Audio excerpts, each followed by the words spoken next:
சொட்டை இந்த வார்த்தையை நம்ம வந்து யாருமே வாழ்க்கையில் கேட்டவே கூடாதுன்னு நினைப்போம். பட் ஆனால் அதில் ப்ராக்ரஸில் போகிற மாதிரியே இருக்கும்.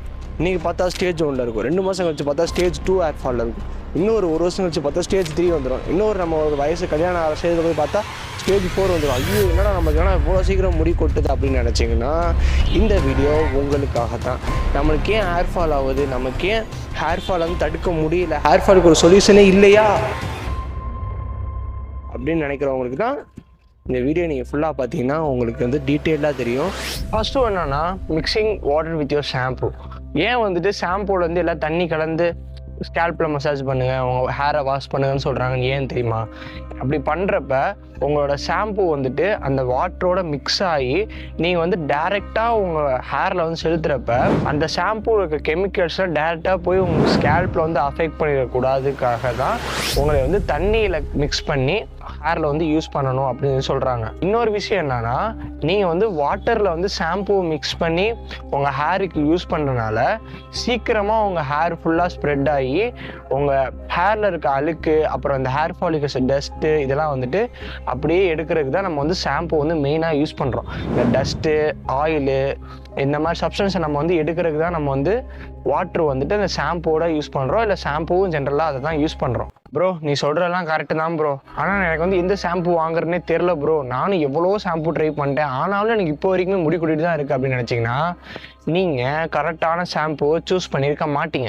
எப்படி வந்து ஷாம்பு வந்து கரெக்டாக சூஸ் பண்ணுறேன்னு பார்த்தீங்கன்னா, அதில் வந்து இன்க்ரீடியன்ட்ஸ் வந்துட்டு கிரியேட்டின் இருக்கான்னு பாருங்கள், 2வது வந்துட்டு புரோட்டீன் காம்ப்ளெக்ஸஸ் இருக்கான்னு பாருங்கள், 3வது அமினோ ஆசிட்ஸ் இருக்கான்னு பாருங்கள், சல்ஃபேட் ஃப்ரீயாக இருக்கான்னு பார்த்தீங்கன்னா அதுதான் உங்களுக்கு வந்துட்டு ஒரு பர்ஃபெக்டான ரைட் ஷாம்பு.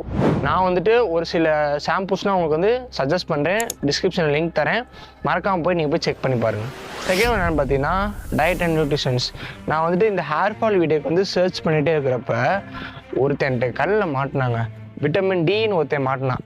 அவன்கிட்ட தான் நம்ம ஹேரோட மொத்த பேஸ்மெண்ட்டே அவன்கிட்ட தான் இருக்குது. சரி இன்னும் நம்ம வந்து டீப்பாக பார்ப்போமே இந்த விட்டமின் டியில் அப்படி என்ன தான் இருக்குது அப்படின்னு பார்த்தா, இந்த விட்டமின் டி தான் இந்தியாவில் வந்துட்டு 76% டிஃபிஷியன்சி நமக்கு இருக்குது. விட்டமின் டி வந்துட்டு நம்மளுக்கு வந்து நம்ம உடம்புல வந்து ரொம்ப ரொம்ப ரொம்ப ரொம்ப கம்மியாக இருக்குது. இந்த விட்டமின் டியை நீங்கள் வந்து எடுக்கிறதுக்கு என்ன பண்ணலான்னா, மார்னிங் சன்லைட் இருக்குல்ல, அது வந்து உங்களுக்கு வந்து இதமாகவும் இருக்கும், அதே சமயம் ரொம்ப எரிச்சலும் ஊட்டாது. அந்த மாதிரி சன்லைட்டை நீங்கள் வந்து போய் நிற்கலாம், இந்த மாதிரி பண்ணலாம். இல்லாட்டி நீங்கள் வந்து ஃபுட்ஸ் மூலியமாகவும் நீங்கள் வந்து எடுத்துக்கலாம். ஃபுட்ஸ்னால் வந்துட்டு எக்ஸ் எடுத்துக்கலாம், ஃபிஷ் எடுத்துக்கலாம். நீங்கள் போய் கூகுளில் சர்ச் பண்ணி பார்த்தாலே தெரியும், விட்டமின் டி ஃபுட்ஸ் அப்படின்னு சர்ச் பண்ணி பார்த்தாலே தெரியும். விட்டமின் டியில் என்னென்ன ஃபுட்ஸ் இருக்கோ அதை நீங்கள் வந்துட்டு ப்ராப்பராக கன்சியூம் பண்ணிட்டு வந்தீங்கன்னா உங்களோட ஹேர் வந்து ஹெல்த் வந்து ரொம்ப ரொம்ப இதாக இருக்கும். இதில் ஒரு ஃபன் ஃபேக்ட் சொல்லட்டுமா?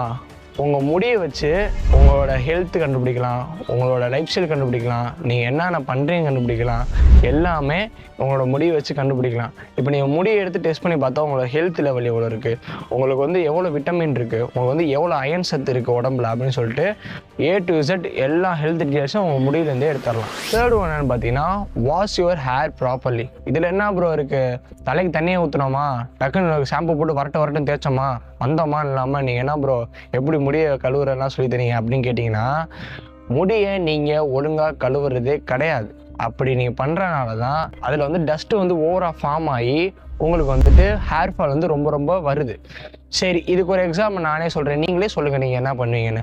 இப்போ உங்களுக்கு வந்து முடி ரொம்ப ரொம்ப சிக்கி இருக்குது, என்ன பண்ணுவீங்க? இப்போ நீங்கள் வந்து குளிக்க போகிறீங்க, அப்போ வந்து உங்கள் முடி ரொம்ப சிக்கி இருக்குது, என்ன பண்ணுவீங்க? முடி தானே சிக்கி தானே இருக்குது அப்படின்னு போய் குளிச்சுட்டு வந்துடுவீங்க. அப்புறம் டவல் வச்சு தோட்டுவீங்க, டவல் அப்படியே முடியாக இருக்கும், அப்புறம் ஹேர் ஃபால் ஆகுதுன்னு ஃபீல் பண்ணுவீங்க. இப்படி முடி சிக்காக இருக்கிறப்ப நீங்கள் போய் குளிச்சிங்கன்னா உங்களுக்கு ஹேர் ஃபால் கண்டிப்பாக நடக்கும். இப்படி முடி சிக்காக இருக்கிறப்ப என்ன பண்ணணுன்னா, நீங்கள் எனக்கு தலை குளிக்காமல் நீங்கள் போகலாம். அப்படி ஒரு வேளை உங்களுக்கு வந்து தலை குளிச்சு தான் போகணும், எனக்கு வந்து ஹேர் வந்து எனக்கு ஸ்டைல் பண்ணும், நான் வந்துட்டு இன்றைக்கி ஒரு கேர்ள் ஃப்ரெண்டோட வெளியே போகிறேன் ப்ரோ, எனக்கு ஹேர் வந்து சூப்பர் டூப்பராக இருக்கணும் அப்படின்னு நினச்சிங்கன்னா நீங்கள் என்ன பண்ணணுன்னா, ஒரு 10 மினிட்ஸ் வந்து கோகோனட் ஆயில் நல்லா தடவி ஒரு மசாஜ் பண்ணி விட்டு அப்படியே நீங்கள் போய் ஃப்ரெஷ்ஷாகவும் குளித்த மாதிரி இருக்கும், உங்கள் முடியில் வந்து சிக்க எடுத்த மாதிரி இருக்கும். ஃபோர்த்து என்னென்னு பார்த்தீங்கன்னா சில்க் சீட்ஸ் கரெக்டாக வந்துருச்சு. ஃபோர்த்து என்னென்னு பார்த்தீங்கன்னா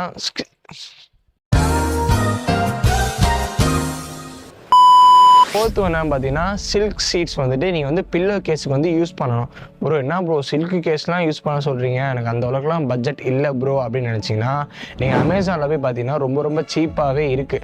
நீங்கள் வந்து அமேசான் ஃப்ளிப்கார்ட்டில் தேடி பார்த்தாலே உங்களுக்கு வந்து தெரியும். சில்க் பில்லோ கேஸ் வந்து யூஸ் பண்ண சொல்கிறேன்னு பார்த்தீங்கன்னா மேக்ஸிமம் எல்லாமே காட்டன் பில்லோ கேஸ் தான் நம்ம யூஸ் பண்ணுவோம். அப்படி அந்த காட்டன் பில்லோ கேஸ் நம்ம யூஸ் பண்ணுறப்ப அந்த காட்டன் பில்லோ கேஸில் வந்து டெக்ஸ்சர் வந்து ரொம்ப அதிகமாக இருக்கும். டெக்ஸ்சர் இருக்கிறப்ப ஃப்ரிக்ஷன் அதிகமாக இருக்கும். அப்போ வந்துட்டு உங்கள் ஹேரில் நீ அதில் படுத்து தூங்குறப்ப உங்கள் ஹேரில் இருக்க வந்துட்டு மாய்ஸ்சரைசரை அப்படியே உறிஞ்சிரும். அப்போ உங்களுக்கு ஹேர் வந்து ஹெல்த்தியாகவே மெயின்டைனே ஆகாது. அதனால் நீங்கள் வந்து சில்க் சீட்ஸை வந்து வாங்கி யூஸ் பண்ணிங்கன்னா உங்கள் ஹேர் வந்துட்டு நல்லாயிருக்கும். என்னென்னு பார்த்தீங்கன்னா natural remedy. Bro natural remedy என்ன சொல்ல போகிறீங்க? கோகோனட் ஆயில் சொல்லுவீங்க, இல்லாட்டி ரோஸ்மேரி ஆயில் சொல்லுவீங்க, இல்லாட்டி ஆலோவேரா சொல்லுவீங்க. அதுதான் வேறு என்ன சொல்ல முடியும்? நீங்கள் நிறைய பேர் வந்து கேள்விப்பட்டிருப்பீங்க கோகோனட் ஆயில் சொல்லுங்கள், ஆலோவேரா சொல்லுவாங்க அப்படின்னு சொல்லியிருப்பாங்க. அதோட பெனிஃபிட் யாராவது சொல்லியிருக்காங்களா? நான் சொல்கிறேன். கோகோனட் ஆயில் வந்துட்டு ரிச் இன் ஃபேட்டி ஆசிட்ஸ். அதுக்கப்புறம் அது வந்து ஆன்டி பாக்டீரியலாக உங்களுக்கு வந்து ஆக்ட் ஆகும். நீங்கள் வந்து கோகோனட் ஆயில் யூஸ் பண்ணுறப்ப வெளியிருந்து எந்த பாக்டீரியாவும் உங்கள் ஹேரில் வந்து ஸ்கேல்பில் வந்து தங்க விடாது. அதுக்கு தான் வந்து கோகோனட் ஆயில் வந்து வீக்லி 2 or 3 வந்து எல்லாருமே யூஸ் பண்ணுங்கள். அப்போ தான் நல்லாயிருக்கும்.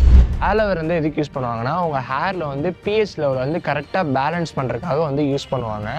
நீங்கள் வந்து ஆலோவேரா வந்து எப்படி யூஸ் பண்ணணும்னா ஆலோவேரா எப்படி இருந்தாலும் கத்தாழை செடி தான் இருக்கும். அதை அப்படியே அறுத்து உள்ளே வந்து அப்படியே தடவிங்க. சும்மா அப்படியே டேரெக்டாகவே தடவிங்க, பிரச்சனை இல்லை. தடவிட்டு ஒரு 10 to 20 minutes அப்படியே உட்காந்துட்டு அதுக்கப்புறம் நீங்கள் போய் பாத் பண்ணிட்டு வந்தீங்கன்னா உங்கள் ஹேர் எவ்வளோ சில்கியாக இருக்கும் நீங்கள் ஃபீல் பண்ணுவீங்க.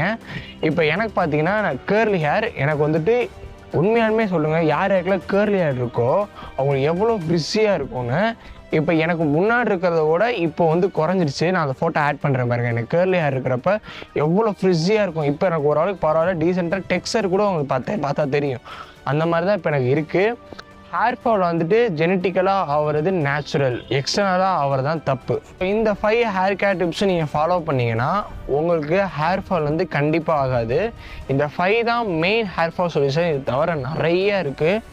ஒருவேளை உங்களுக்கு வந்து எனக்கு வந்து ஹேர் ஃபால் வந்து சீரியஸாக வேணும் ப்ரோ, எனக்கு வந்து நிறையா தெரிஞ்சுக்கணுன்னு இருக்குது, எனக்கு ஹேர் ஃபால் வந்து ஆகக்கூடாது அப்படின்னு நினச்சிங்கன்னா கமெண்ட் பண்ணுங்கள், நான் வந்து கண்டிப்பாக போடுறேன். நம்மளோட வீடியோ பிடிச்சிச்சுன்னா சப்ஸ்கிரைப் பண்ணிக்கோங்க. இன்னும் நிறைய வீடியோ போட்டிருக்கேன், பார்த்துட்டு செக் அவுட் பண்ணிவிட்டு நம்ம சேனலை சப்ஸ்கிரைப் பண்ணுங்கள். பாய்.